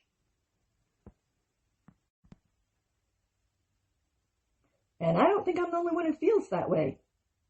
In the UK, apparently a new patriotic movement known as flagging is sweeping the country as public anger continues to grow over the government's mass immigration policies and the resulting surge in violent crime that is being committed by these migrants. According to Morning Wire, this organic movement involves citizens raising the Union Jack and the St. George's Cross flags on lampposts across the country. These displays apparently grew out of protests against the government's practice of housing illegal immigrants in local hotels, which has led to a number of rapes and assaults on innocent local citizens. Critics of the movement have, of course, predictably, labeled it xenophobic. You people are so bloody boring. But supporters of the movement point back to their accusers' own double standards, given that local councils have been quick to take down the British flags, but have been afraid to remove Palestinian flags from heavily Muslim areas, in yet another example of the two-tier policing system that has Britain in a death grip. The latest backlash coincides with the release of government data that confirms the reality of the crime surge that is being committed by foreign nationals in Britain. According to the Center for Migration Control, convictions of foreign nationals for sexual offenses have increased by a staggering 62% just between 2021 and 2024. And to top it all off, a recent viral video from Scotland showed a 14-year-old girl brandishing an axe and a machete in an attempt to defend herself and her 12-year-old little sister from a man with a foreign accent who was harassing them in the streets after some reports say that he had allegedly groped the children. The girl, whose rage and terror could clearly be heard in the video, has since been charged by the police with possession of a knife. And the man...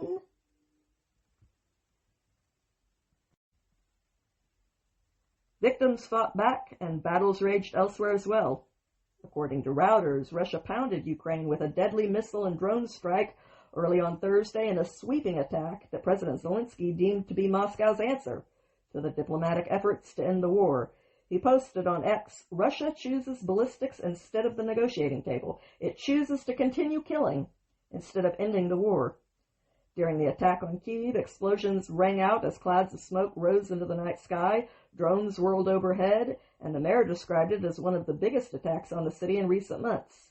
At least 38 people were wounded in the several hours-long assault, which damaged buildings in all city districts, according to city officials, who also said that at least 18 people, including 4 children, were killed in the capital, adding that the strikes damaged the European Union's mission and British Council offices. The president of the EU Commission, Ursula von der Leyen, told reporters in Brussels, "This is another grim reminder of what is at stake. It shows that the Kremlin will stop at nothing to terrorize Ukraine, blindly killing civilians and even targeting the European Union." She added that 2 missiles had struck near the office within 20 seconds of each other. The British Prime Minister, Keir Starmer, also condemned the assault, which he said had damaged the British Council building, writing on X, "Putin is killing civilians and children and sabotaging hopes for peace." Don't you hate it when selfish politicians do that, Mr. Prime Minister? As the sun rose, rescuers dug through the rubble of a wrecked block on Kiev's left bank, where they pulled at least 2 bodies from the rubble. Russia claimed that its attacks hit military industrial facilities and air bases, and that Ukraine had also attacked Russian targets. Then the Kremlin said that it was still interested in pursuing peace talks. Yes, clearly. Across the country, Ukraine's military said that Russian attacks had struck in 13 different locations. Russia has stepped up airstrikes on Ukrainian towns and cities behind the front lines and pushed a grinding offensive across much of the east in a bid to pressure Ukraine into giving up its territory. Ukraine's military said that their air defense had downed 563 of nearly 600 drones and 26 out of 31 missiles launched by Russia at their country.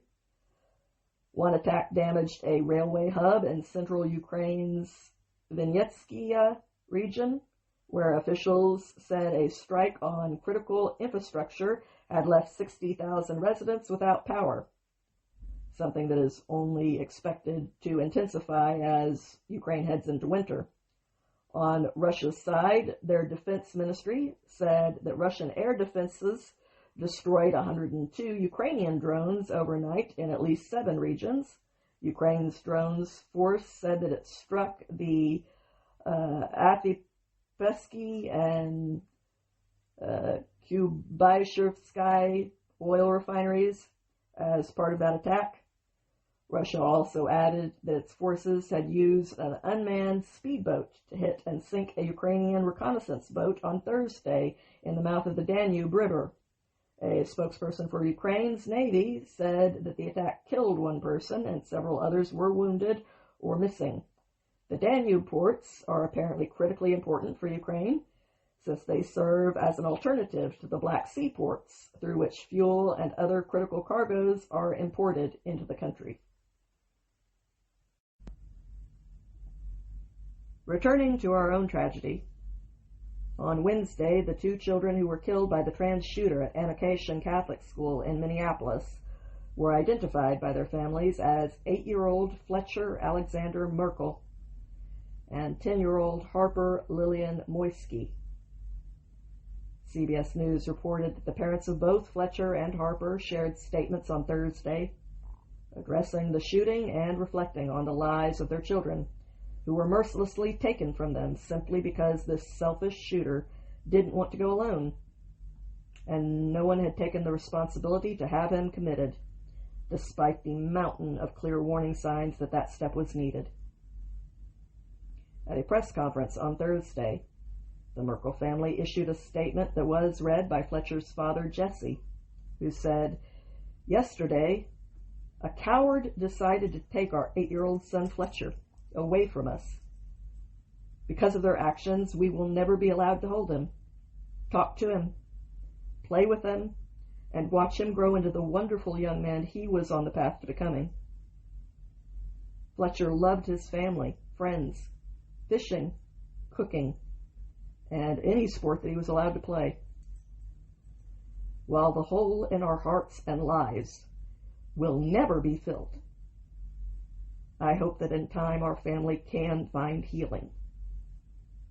I pray that the other victim's family can find some semblance of the same." The Moisky family also issued a statement remembering their daughter, saying, "We are devastated to share that our beloved daughter Harper Moisky was tragically killed in the recent school shooting. Harper was a bright, joyful, and deeply loved 10-year-old whose laughter, kindness, and spirit touched everyone who knew her.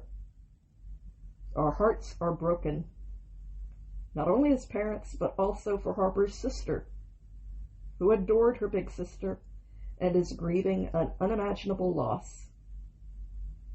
As a family, we are shattered, and words cannot capture the depths of our pain. Both families have asked for privacy as they continue to grieve these unbearably tragic losses, and the Merkel family added that they hope to eventually set up a scholarship in Fletcher's name. And yes, I am offering prayers for these families, which of course do not bring these children back. I would like to know exactly what does. Sending flowers, making meals, going to funerals doesn't bring anyone back either. Is it wrong to do those things too? For people of faith to reach out in their faith to other people of faith so that they know that they are not alone in the darkest moment of their life, that is a good thing to do, not a bad one. And if certain politicians can't understand that, well, I'm not surprised by that. But the problem is you.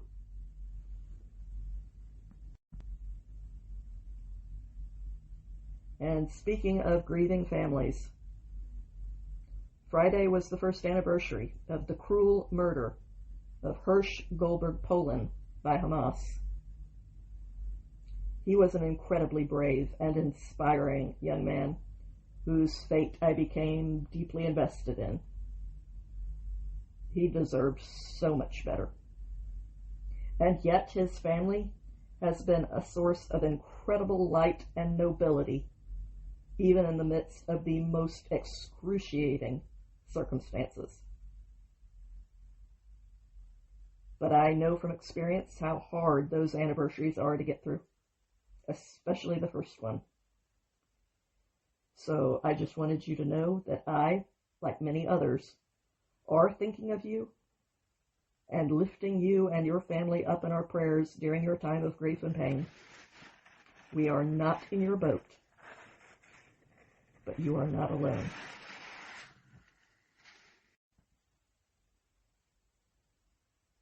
Now, after so much tragedy this week, I need to turn to a light story for a minute. Unfortunately, there is one available, so I am going to take advantage of that.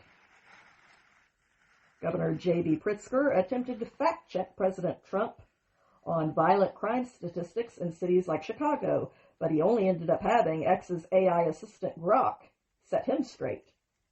The exchange began when Trump, who has lately threatened to send National Guard troops to Chicago to clean up their notoriously rampant crime problem, posted a comment criticizing Pritzker as the governor of that state, along with the Democrat mayor of Chicago, Brendan Johnson, over the long-time epidemic of violent crime in that city, posting a really deadly weekend in Chicago, 6 dead, 27 hurt in crime sprees all over the city. Panic-stricken Governor Pritzker says that crime is under control, when in fact it is just the opposite. He is an incompetent governor who should call me for help. Mayor Johnson is no better. Make Chicago great again. That was when Pritzker swooped in, claiming that Trump was wrong to blame Democrats because, according to him, a number of the cities with the highest homicide rates are in red states, which is true. He just left out the part where those are blue cities. His post read, according to federal data, 13 of the top 20 cities in homicide rates have Republican governors. None of those cities are Chicago. Out in that lie. 8 of the top 10 states in homicide rates are led by Republicans. True, but they wouldn't be on that list if not for those blue cities. None of those states are Illinois, and yet Trump is sending troops here. That was when someone responded to Pritzker by inviting Grok to join the conversation in order to clear up some of the details and to address which party was in control of the cities with the highest homicide rates. The AI-generated response made it clear that Pritzker's attempted fact-check was way off of the mark. Nearly every city in the top 20 of homicides for 2024, all but one in fact, was controlled by Democrats. Here is what Grok had to say on the matter. Based on 2024 data, specifically the RIT study, The top 20 cities by homicide rates per 100,000 people, with the mayors and parties, are as follows. Number 1 in the country is St. Louis, Missouri, with 54.4 homicides for every 100,000 people. The mayor is Carla Spencer, Democrat. Number 2 is New Orleans, Louisiana, with 34.7 murders for every 100,000 people. The mayor is Latoya Cottrell, Democrat. Number 3 is Detroit, Michigan, with 32.1 homicides for every 100,000 people. The mayor is Mike Dugan, Democrat. Number 4 is Washington, D.C., with 27.3 murders for every 100,000 people. The mayor is Muriel Bowser, Democrat. Number 5 is Atlanta, Georgia, with 24.7 homicides for every 100,000 people. The mayor is Andre Dickens, Democrat. Number 6 is Indianapolis, Indiana, with 23.8 homicides for every 100,000 people. The mayor is Joseph Hogsett, Democrat. Number 7 is Richmond, Virginia, with 23 homicides for every 100,000 people. The mayor is Danny Avula, Democrat. Number 8 is Chicago, Illinois, with 21.7 murders for every 100,000 people. The mayor is Brandon Johnson, Democrat. 9 is Compton, California, with 20.1 homicides for every 100,000 people. The mayor is Emma Sheriff, Democrat. Number 10 is Oakland, California, with 18.6 homicides for every 100,000 people. The mayor is Barbara Lee, Democrat. Number 11 is Hartford, Connecticut, with 18.4 homicides for every 100,000 people. The mayor is Arunan Arulampalam, who is a Democrat. Number 12 is Rochester, New York, with 18 homicides for every 100,000 people. The mayor is Malik Evans, Democrat. Number 13 is Syracuse, New York, with 15.2 homicides for every 100,000 people. The mayor is Sharon Owens, Democrat. Number 14 is Greensboro, North Carolina, with 14.1 homicides for every 100,000 people. The mayor is Nancy Vaughan, Democrat. Here it is. Number 15 out of 20 is Dallas, Texas, with 14 homicides out of every 100,000 people. The mayor is Eric Johnson, Republican. Number 16 is Buffalo, New York, with 13.9 homicides for every 100,000 people. The mayor is Christopher Scanlon, Democrat. Number 17 is Pittsburgh, Pennsylvania, with 13.8 homicides for every 100,000 people. The mayor is Edward Gainey, Democrat. Number 18 is Newark, New Jersey, with 12.2 homicides for every 100,000 people. The mayor is Ross Baraka, Democrat. Number 19 is Denver, Colorado, with 8.4 homicides for every 100,000 people. The mayor is Mike Johnson. No, not that one. This one's a Democrat. Number 20, Los Angeles, California, with 7.1 homicides for every 100,000 people. The mayor is Karen Bass. She is, of course, a Democrat.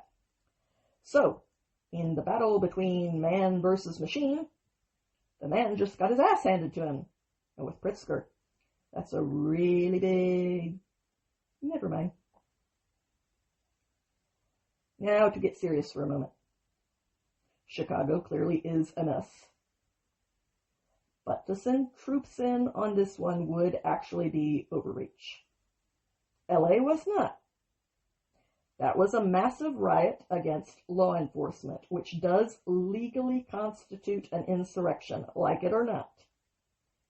And sending in troops to enforce federal laws that are being violated, in this case immigration laws, is no different than JFK sending in troops to Alabama to enforce federal law when they continue to break it by refusing to desegregate. D.C. is also legally allowed as the nation's capital. It is a federal district, not a state. So it has different rules. The federal government can take over a federal district. That is allowed by the Constitution too. But taking over cities in another state, even if they are crime-ridden, and they are, is not constitutionally allowed. And if AOC was taking over cities in Florida and Texas, despite the Constitution, you all would be losing your mind. And rightly so. So you will have to reject this move too, if it happens. Because whoever breaks it, buys it. And that means that when the enemy is back in power, as they will be at some point, you will be on the receiving end if you allow this to happen now. Also, you should remember that not everyone out there is a die-hard Trump loyalist who will defend everything he does just because you do. And if he does wrong, and you go along with it, rather than standing up to it, then you will start to lose those people in the middle who do decide elections. And that could produce an immediate return to the left, which would have unbelievably bad consequences right now. Which is why I'm taking the trouble to give it to you straight. So, unless Chicago riots or assaults federal officers, you should not support Trump if he makes the move to go in, even though he is right about the crime there. Unfortunately, the crime there is Chicago's problem.